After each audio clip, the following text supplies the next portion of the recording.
প্রিয় মানুষের অবহেলা পার্ট 1। কিরে হারামজাদা, তোকে না কতবার বলছি যে ঠিক 5টায় আমাকে নিতে আসবি, আসলি না কেন? তোর জন্য আমি এখানে কতক্ষণ ধরে দাঁড়িয়েছিলাম তুই জানিস? তোদের মতো এইসব মূর্খ ছোট লোকদের যে আব্বু কেন এত লাই দেয় কে জানে, যত সব। কিন্তু ম্যাডাম, আমি তো মাত্র 20 মিনিট লেট করে এসেছি, তাও আবার জ্যামের কারণে।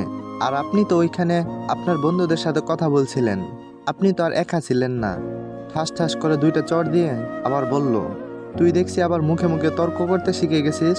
তোকে না বলছি আমি যা করতে বলবো তোকে তাই করতে হবে, আর তার উপরে একটা কথাও বলতে পারবি না। আর যদি বলিস তাহলে যে তোকে কি করব সেটা তুই ভাবতেও পারবি না। এখন কথা না বাড়িয়ে চল। জি চলেন। আপনারা হয়তো এখনো বুঝতে পারছেন না ব্যাপারটা কি, চলুন বুঝিয়ে দিচ্ছি। আমি ফারহান সাদিক, আমার এই দুনিয়াতে কেউই নেই। আমি যার কাছে থাকি উনি আমার বাবার একজন ভালো বন্ধু ছিল।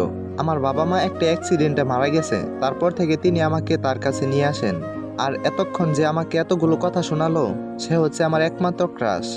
তবে সে জানে না ওর নাম হচ্ছে নওরিন। ও আমাকে একদমই পছন্দ করে না। যবে থেকে আমাকে ওর বাবা নিয়ে এসেছে তবে থেকে কেন জানি না ও আমাকে সহ্যই করতে পারে না। কিন্তু কেন, সে উত্তর আজও আমার জানা নেই। অনেক হয়েছে পরিচয়ের পালা, এবার চলুন গল্পে ফেরা যাক। আমি আর নওরিন গাড়িতে করে বাড়ি চলে আসছি। এসেই নওরিন ওর মাকে চিল্লিয়ে ডাকে। ওর মা বলে, কি হয়েছে, এত চিল্লাচ্ছিস কেন? নওরিন বলে, চিল্লাই কি আর সাধে? এই ছোট লোকের বাচ্চাটা আজ আমায় কতক্ষণ রাস্তার পাশে দাঁড়িয়ে করে রেখেছে জানো তুমি? আমার যে কি কষ্টই না হয়েছিল। আর আমি যখন এটা ওকে বললাম যে আসতে এত দেরি হলো কেন, তখন ও আমাকে কতগুলো কথা শুনিয়েছে জানো, আবার আমাকে একটা থাপ্পড়ও দিয়েছে। নওরিনের মা আমাকে বলে, এই হারামজাদা, তোর তো সাহস কম না? আজ পর্যন্ত আমরা কেউ আমাদের মেয়ের গায়ে হাত তুলিনি, আর তুই একটা আশ্রিতা হয়ে আমাদের মেয়ের গায়ে হাত তুলছিস। আন্টি বিশ্বাস করুন, আমি ম্যাডামকে মারিনি, উল্টো ম্যাডাম আমাকে মেরেছে। কি, নিজে দোষ করে এখন আমার মেয়েকে দোষ দিচ্ছিস? আজকে আসুক নওরিনের আব্বু, তখন তোকে বুঝাবো আমাদের মেয়ের গায়ে হাত দেওয়ার শাস্তি কি। এরপর আমি আমার রুমে চলে আসলাম। রুম মানে অন্য সব রুমের মতো না। এই বাড়ির ছাদে একটা ছোট্ট রুম আছে, সেখানে আমাকে থাকতে দেওয়া হয়েছে। সেই ঘরটা আবার অনেক নোংরা, আর সেখানে বাড়ির সব জিনিসপত্র রাখা হয়। তবে আমার ভালোই লাগে, কারণ আমি এখানে ছাদে বসে আকাশের সাথে নিজের সুখ দুঃখ শেয়ার করতে পারি, আর জ্যোৎস্না রাতে তারার সাথে মজা করতে পারি।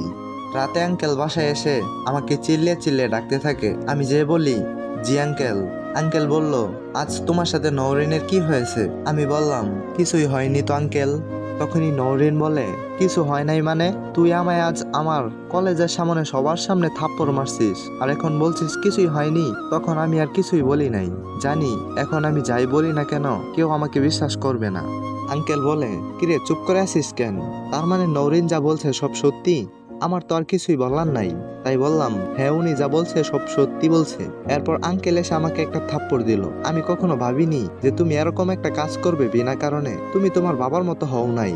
আমারই ভুল হয়েছে, ভেবেছিলাম তুমিও হয়তো তোমার বাবার মতোই হবে।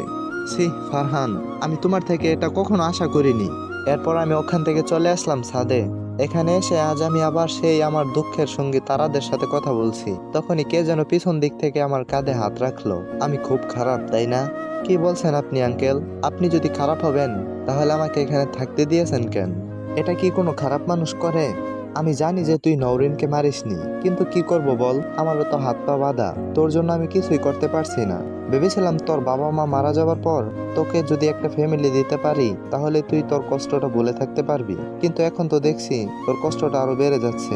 আমাকে পারলে ক্ষমা করে দিস। আঙ্কেল, আপনি এগুলো কি বলছেন?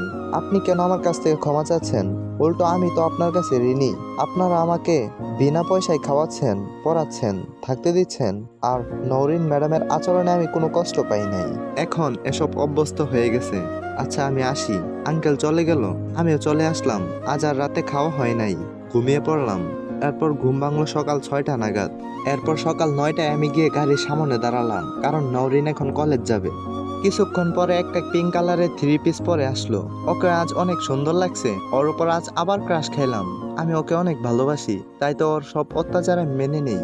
কিন্তু আমার এই একতরফা ভালোবাসা কোনোদিন হয়তো ওকে বলা হবে না, হয়তো জানবে না কেউ। আমার মনের গহীনে লুকিয়ে থাকা এক ঘুমন্ত রানীর কথা, যে সর্বদাই বিরাজ করবে আমার এই ঘুমন্ত পরীর রাজ্যে। এসব ভাবছিলাম, তখনই নওরিন এসে বলল, কিরে ছোট লোক, তুই এমন ভাবে কি দেখছিস? তোর ওই অশুভ চাহনি দিয়ে আমাকে দেখলে আমার নজর লাগবে? আমাকে কলেজে দিয়ে আয়। আমি শুধু ওর কথাগুলো শুনছিলাম আর ভাবছিলাম, যাকে আমি ভালোবাসি তাকে কি আমি কোনো খারাপ নজরে দেখতে পারি? ও আমার দৃষ্টিতে এমন কি দেখলো যে এই সব কথা আমাকে শোনালো? কিরে যাবি না নাকি দিব আরেকটা থাপ্পড়? এরপর ওকে নিয়ে কলেজে চলে আসলাম। ঠিক সময় নিতে আসবি কিন্তু, নয়তো কাল যা করেছি আজ তার থেকে বেশি হবে, মনে রাখিস। ঠিক আছে, সময় মতোই চলে আসবো।